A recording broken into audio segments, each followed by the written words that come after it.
Maaga nga akong gumising para tapusin nga itong aking tahiin ng aking mga repair sa aking kanani. Hello mga kananay, kamusta po? Gumising ako ng maaga niyan para matapos na nga ito at napakatagal na nga ito sa akin mga kananay at nang may bigla ako narinig sa baba. Narinig ko na may parating na taho. Naalala ko tuloy yung aking kabataan. Mahilig din kasi ako sa taho noon.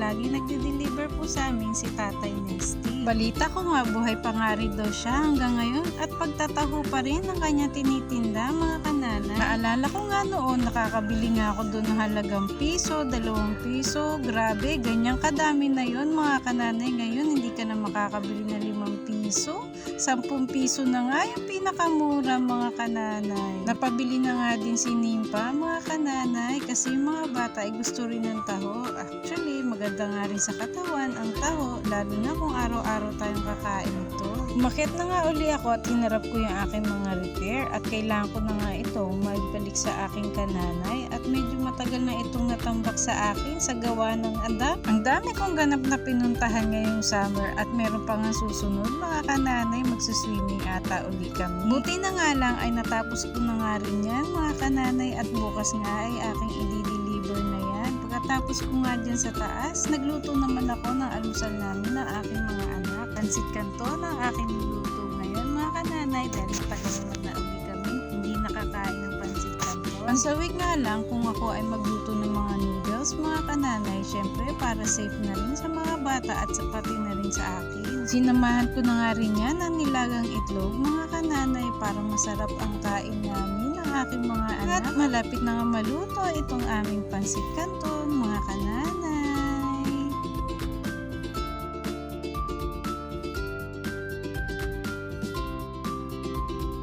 Tara, kain na tayo mga kananay. Ay siya, hanggang dito na nga lang po mga kananay. Thank you for watching. Don't forget to follow, heart and share. God bless everyone. Bye-bye.